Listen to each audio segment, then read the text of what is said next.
My father said it for the third time, his voice flat and careful. "We're almost there." The words landed wrong, not harsh, not angry. Too calm. The kind of calm people use when they've already made a decision and don't want to hear objections. I sat in the back seat, my hands folded around my phone even though the screen was dark. My legs were weak tonight. The familiar tremor crept up my calves, warning me I should have taken my medication earlier. My mother, Maggie, didn't turn around when I cleared my throat. "Where is there?" I asked. I tried to keep my voice light. "This isn't the way to the clinic." My father's jaw tightened. He kept his eyes on the road. "It's quieter this way." Quieter. That word stayed with me. For weeks, everything in our house had been quieter. Fewer conversations, fewer lights on at night, furniture disappearing one piece at a time. I had told myself it was stress, medical bills, fatigue, all the excuses children make when they sense something breaking but are afraid to name it. Before the story continues, I want to be clear about one thing. The entire content of the video is a fictional work created by the writing team of the Family Afterlight channel, intended to reflect common conflicts in families and society, helping viewers recognize their emotions and choose a more positive way of living. The car slowed. Gravel crunched under the tires. My phone buzzed once, then went still. No signal. My father pulled over and shut off the engine. "Take your bag," he said. I looked down. A backpack sat at my feet. It had not been there when we left the house. "Why is my bag packed?" My voice cracked despite my effort. "Mom." She finally turned. Her face looked practiced, like she had rehearsed this in a mirror. "We've talked about this." "Eliza." "No, we haven't," I said. "You talked." I listened. My father opened his door. Cold air rushed in. "We've done everything we can. Doctors, treatments, fundraisers. We are out of options." "I didn't ask for this," I said quietly. "That's not the point anymore," he replied. He walked around and opened my door. Rain speckled the seat. My legs shook when I tried to stand. "You're leaving me here," I said. Not a question, an understanding. "This is the county line," he said. "Things will be simpler." My mother stared past me, her hands clenched in her lap. She did not say goodbye. When the car drove away, the red lights shrinking into the dark, I was alone on the edge of the road with a bag I couldn't carry and a body that would not hold me up. If you're still here with me, stay. Stories like this don't unfold all at once. They reveal themselves piece by piece, the way truth usually does. The rain soaked through my jacket before the sound of the car was fully gone. I tried to stand anyway. My legs buckled, sharp pain flashing up my spine, and I went down on one knee, then both. "Okay," I whispered to myself. "Okay. Just breathe." My phone slipped from my hand and landed face down in the gravel. When I picked it up, the screen flickered once, then went black. Dead. Of course it was. I dragged myself closer to the shoulder, away from the road. The backpack felt heavier than it should have. When I opened it, my medication bottles stared back at me, neatly packed, enough for a few days. Not enough to mean rescue. Headlights appeared in the distance. Relief hit so fast it made my chest hurt. I raised my arm, waving weakly. "Please," I said, my voice thin. "Please stop." The truck slowed. I saw the driver's face turn toward me, illuminated for a second by his dashboard lights. His eyes met mine. Then the truck accelerated. I let my arm drop. The road went quiet again. My teeth chattered uncontrollably. I pulled my knees to my chest, trying to make myself smaller, trying to keep warmth where I could. My thoughts drifted, then snapped back. I could not afford to lose consciousness. Not here. Another set of headlights came and went. This time I did not wave. "I'm not dramatic." I muttered, It was something my mother used to say when I cried. You just feel things too much. The tremors worsened. My muscles tightened, then released in painful waves. I pressed my forehead into the wet fabric of my sleeve and counted breaths, the way the nurses had taught me. Slow in, slower out. The world tilted, sounds stretched. The rain softened into a distant hum. When headlights appeared again, they did not rush toward me. They slowed well before reaching my position. The engine idled. A door opened. Footsteps approached, careful, measured. "Hey," a man said, low and steady, not alarmed, not rushed. "I see you." I tried to answer. My mouth moved, but no sound came out. He crouched a few feet away, close enough to be real, far enough not to threaten. "I'm here," he said. "You don't have to move." A jacket settled over my shoulders, warm and dry. Hands, firm but gentle, supported my weight as the world narrowed to one thought. Then, none at all. I let go. I woke to warmth first, not the sharp, artificial heat of a hospital blanket, but something steadier. My arms felt heavy. My mouth tasted like metal. "Easy," a voice said. Male, calm, close. "Don't try to sit up yet." I opened my eyes. The ceiling above me was unfamiliar. Wooden beams, a single light. My pulse spiked. "Where am I said. My voice sounded wrong, scraped thin from disuse. "You're safe," the voice replied. "That's what matters right now." I turned my head. The man stood a few steps away, giving me space but not distance. Broad shoulders, sleeves rolled up. His hands were rough, scarred in ways that spoke of work, not violence. "I need to call my parents," I said automatically. The words slipped out before I could stop them. His jaw tightened. "No," he said. The single word carried weight, not anger. Authority. "No," I echoed. "They don't get access to you anymore," he said. "Not tonight. Not ever. If I can help it." My chest tightened. "You don't get to decide that." He stepped closer then, just enough for me to see his face clearly. His eyes were the shock, same shape as mine, same color. The familiarity hit so hard it knocked the air from my lungs. "Eliza," he said softly. "It's me." I stared. The room tilted. Nathan.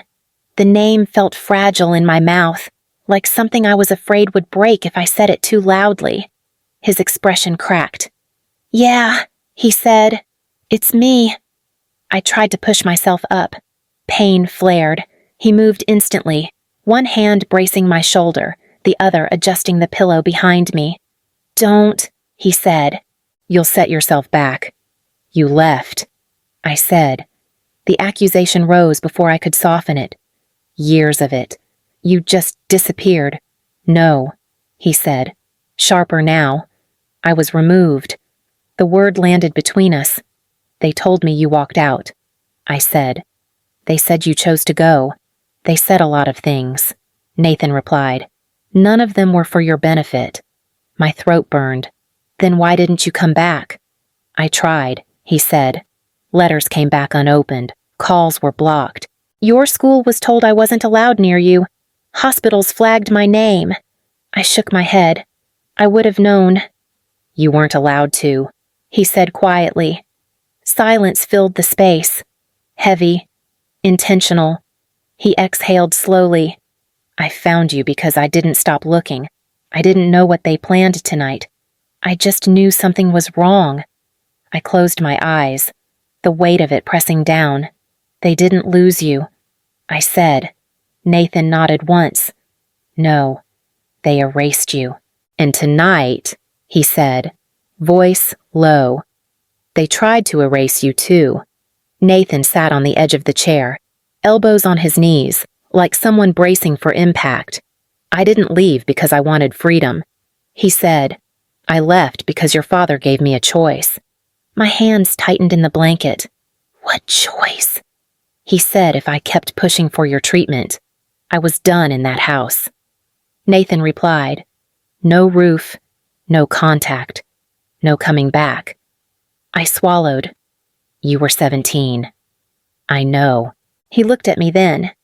Really looked. The way people do when they are checking for damage they are afraid to name. "You'd just been referred to a pediatric neurologist in Boston." He continued. "I offered to help pay. I had savings from summer jobs." He said I was undermining him. Said I didn't understand what responsibility looked like. That doesn't sound like a reason to cut you off. I said, "It wasn't." Nathan said, "It was an excuse." My chest felt tight, like something had been tied around it and slowly pulled. "So they just told me you disappeared. They told you what kept you dependent," he said. "Believing I abandoned you made it easier to control the rest." I turned my face away, my eyes burning. "I used to wait for you. On my birthday. Every year." Nathan's voice dropped. "I know. How?" I said, "Because I watched." He said, "From farther away than I wanted." The room felt smaller. "You watched me get sick." "Yes." "You watched them take me to doctors who never helped." "Yes. And you didn't take me with you." I said, the words cutting deeper as I spoke them. Nathan didn't flinch. I tried. "The night I left, your father locked your door." Silence settled between us. "I came back," he said after a moment, "more than once. Letters got returned. Schools told me I wasn't authorized. Hospitals told me you didn't want contact." "That's not true," I said. "I know," he said, "but paperwork has power." My hands were shaking now. "Then why now?" Nathan reached into his jacket and pulled out his phone. He didn't hand it to me yet, because 9 months ago, your medical fund started moving, he said. Small withdrawals, spread out, enough to avoid attention. My stomach dropped. "That fund was for my care." "I know," he said. "Last week, it hit 0. The words rang in my head, hollow and loud. "They didn't just lie to you about me," Nathan said. "They were preparing to walk away from you." I stared at the wall, at nothing at all. They didn't prepare. Nathan finally placed the phone in my hand. The balance stared back at me. Empty. "They planned," he said. Nathan didn't give me time to sit with the number. He never rushed me, but he also didn't let the truth soften. "There's more," he said. My fingers curled around the phone. "I don't think I can handle more." "You already are," he replied. "You just don't know it yet." He took the phone back and pulled up a different screen. Documents, dates, names I recognized and ones I didn't. 3 days before they drove you out. Nathan said, "Your mother filed a report." My stomach clenched. "A report for what?" "Concerned family member," he said. "She told them you'd been talking about leaving, that you wanted independence, that you were struggling emotionally." "That's not true," I said. "I know," he said, "but it's on record." I stared at him. "They said that about me. They needed a narrative," Nathan replied. "Something that explained your absence without pointing back at them." He scrolled again. "Your father emailed your school counselor, said you were becoming withdrawn, unpredictable, that they were afraid you might disappear." My hands shook. "So when they left me, they could say you did it to yourself," he said. The words hit harder than the night on the road. "They didn't just abandon you," Nathan continued. "They preemptively defended themselves." I swallowed. "And the county line?" He nodded. 2 jurisdictions. Slower response. Confusion over who had authority. I closed my eyes. They thought this through. Yes. Something inside me went quiet, not numb, focused. "There's one more thing," Nathan said. He stood and crossed the room, opening a metal cabinet built into the wall. Inside were folders, each one labeled in his neat handwriting. He pulled out a single sheet. "This came through the same week," he said, handing it to me. The letterhead was familiar. My health insurance provider. Coverage adjustment. I read aloud. Effective immediately. Nathan watched my face. They closed your case. I pressed my lips together. They can't do that. They can if you're no longer listed as dependent, he said, and if you're classified as having left voluntarily. The room felt too small to hold what I was learning. So if I died out there, I said slowly, they wouldn't be charged. Nathan didn't answer right away. When he did, his voice was steady. They would say they lost contact. I looked down at the letter, at my name typed cleanly at the top. They didn't leave me, I said. Nathan shook his head. No, they rewrote me. He hesitated, then nodded once. That's what scared me. Why? I asked. Because when someone goes to this much effort, he said, it means they've already decided you don't exist. Nathan didn't sit back down. He paced once, then stopped in front of a small locked drawer beneath the cabinet. I wasn't sure when to show you this, he said. I hoped I was wrong. He unlocked the drawer and pulled out a worn leather notebook. The corners were soft, bent from handling. I recognized it immediately. That's my mother's. I said, I found it in a storage unit. Nathan replied, rented under her maiden name, paid in cash. He placed the journal on the bed, not opening it, letting the weight of it speak first. Read, he said. My hands hesitated before touching the cover. When I opened it, the handwriting hit me harder than any document ever could. Careful, familiar. The first pages were grocery lists, reminders, fragments of a life I almost remembered. Then the dates shifted. I found the entry Nathan had marked. Initial payment received today, $275,000. Quarterly installments to follow. My throat closed. Payment for what? Nathan's voice was tight. For you. I kept reading, my pulse pounding in my ears. Robert says this will fix everything. The doctor explained the protocol. Phase 3. Minimal risk. We would be helping other children. My fingers trembled. Phase 3 of what? Nathan answered quietly. A pediatric neurological trial. I looked up at him. When? From the time you were 3, he said, until you were 13. The room tilted. There were 19 children enrolled. Nathan continued. 15 developed severe neurological damage. 2 died before adulthood. 2 survived. I swallowed. 2. You and 1 other, he said. I pressed my palm to my chest, trying to steady myself. So my illness was not spontaneous, Nathan said, and not genetic. I turned another page. The writing grew shakier. She cries after the injections. They say it's temporary. I keep telling myself this is the only way. My voice broke. She knew. Yes, Nathan said. She knew enough. I closed the journal slowly. They let them hurt me. They signed consent, he said. Enhanced consent. Legal language that protected the company. The name appeared on the next page, circled twice. Northvale Biologics. I read. Nathan nodded. They specialized in accelerated trials, investor pressure, fast results.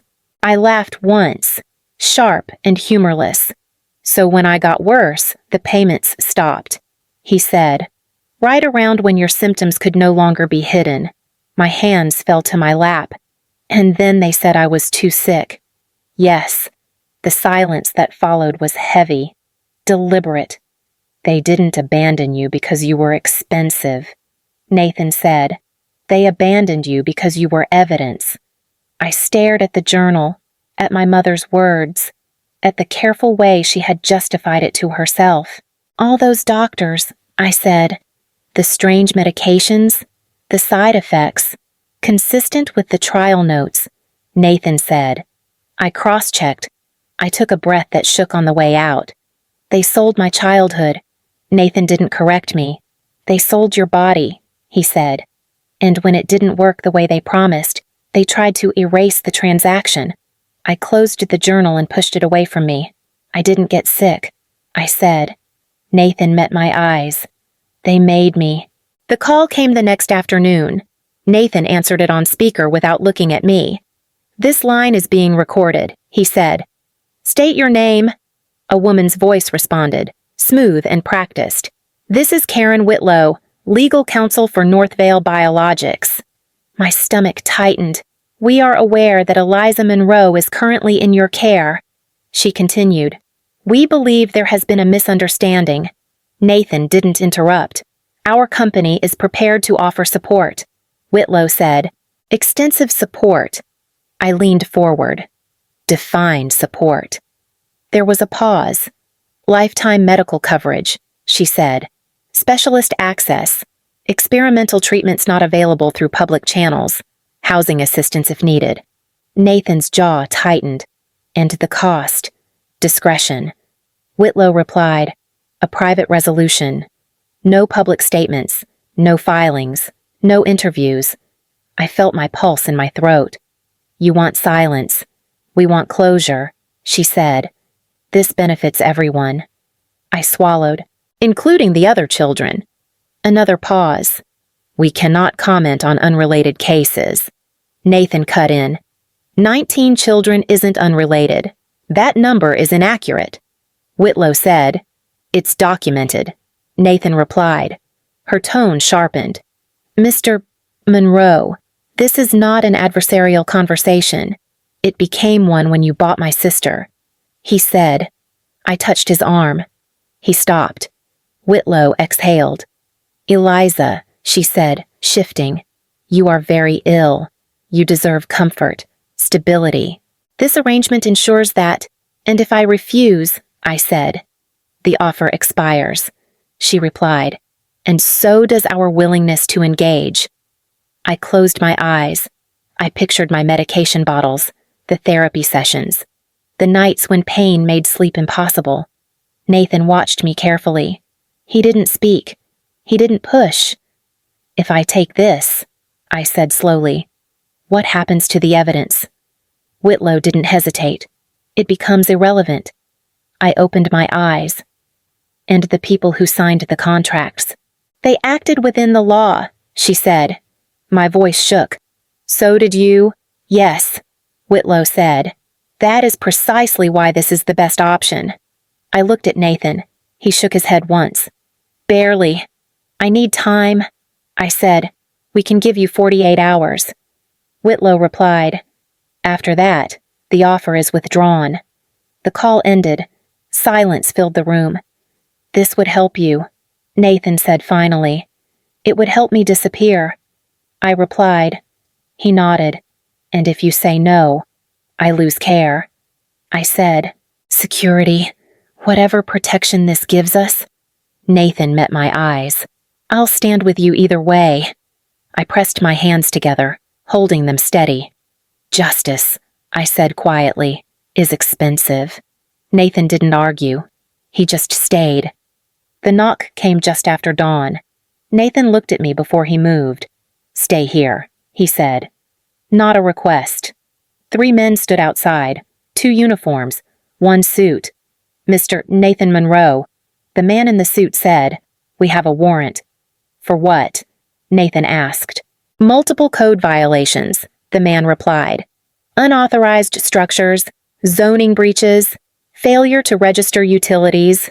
"That's not criminal," Nathan said. "It is when it's repeated," the man said. "And when there's reason to believe it was done to conceal activity." Nathan's shoulders squared. "You don't have that reason." The officer shifted. "Sir, please turn around." I pushed forward before I could stop myself. "This is about me." The man in the suit glanced at me briefly. "This doesn't concern you. It concerns him because of me." I said, "And you know it." Nathan turned his head slightly. "Eliza. They called yesterday." I said to the man, "Your company offered me silence." His expression didn't change. "You refused," he said. "Yes." He nodded once. "Then, this is unfortunate timing." The cuffs clicked closed around Nathan's wrists. "This is fabricated," I said. "Tell it to the court." The officer replied. Nathan didn't fight. He met my eyes as they led him away. "Listen to me," he said calmly. "This changes nothing. It changes everything," I said. "No," he replied. "It clarifies it." The door shut behind them. Hours passed. No calls, no updates. When the restraining order arrived by email, my hands shook as I read it. Temporary separation. No contact. They had removed him the way they had once removed me. I sat at the table and stared at the phone. The number for North Vale's counsel was still in my call history. "This is what happens," I said out loud. "This is the price." The silence answered. I stood slowly, bracing myself on the edge of the counter. Pain flared, sharp and familiar. "They think I'll stop," I said. I opened my laptop and began drafting the statement. Not emotional, not dramatic, just facts, names, dates, contracts, consequences. When the press coordinator called back, her voice was careful. "Are you sure you want to do this now?" "Yes," I said. "This will make you visible." "I already am," I replied.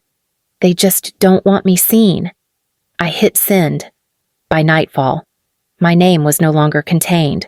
By morning, it would be everywhere. They had taken my protector. So I became the one standing in the open. The press room was smaller than I expected. No stage, no dramatic lighting, just a table, microphones, and people waiting to decide whether I was worth believing. The moderator leaned toward me. "Whenever you're ready." I didn't stand. I stayed seated, both feet planted, my cane resting against the chair. I wanted them to see the truth without performance. "My name is Eliza Monroe," I said. 3 weeks ago, my parents left me on the side of a road at the boundary between 2 counties in northern New Mexico. They had already reported me as having left voluntarily. Murmurs rippled through the room. "They did not leave me because they were overwhelmed," I continued. "They left me because my existence exposed a contract they signed when I was 3 years old."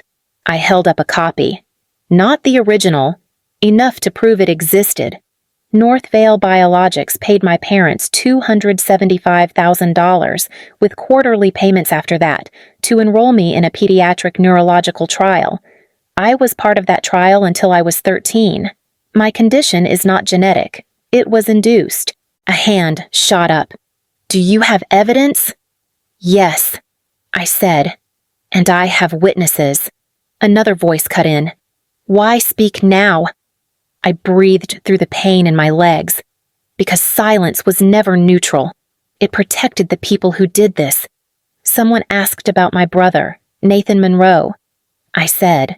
He rescued me when my parents left me. Yesterday, he was arrested on charges tied directly to this disclosure. The room went quiet. They took him because they could not take me. I said. That is how pressure works. The moderator glanced at me. "Do you want to add anything else?" I nodded. "If you're listening to this story, whether here or later, don't let it pass you by. Share it. Talk about it. These things survive in silence. The investigation was announced 4 days later. Not justice. Not yet. But momentum. Nathan was released weeks after that. He looked thinner when I saw him again, but his eyes were clear. You did it," he said. "No," I replied. "We did." A letter arrived not long after. Maggie's handwriting was unsteady. Your father called it survival. I knew it was greed. I am sorry in ways I know don't matter. I folded it once and set it aside. 1 year later, I live nearby. I still need help. Some days, more than others. I consult for a nonprofit that supports survivors of unethical trials. I don't speak every time. I choose when my voice matters. At sunset, I walk a short distance alone. When my legs give out, I stop. I don't apologize for it. Nathan stands beside me. Not in front, not behind. "They tried to erase you," he says. I nod. They failed. If this story stayed with you, don't let it end here. Stories like mine only matter when they are carried forward, when they remind someone else that being discarded does not mean being worthless. I am still here, and that is the part they could not rewrite.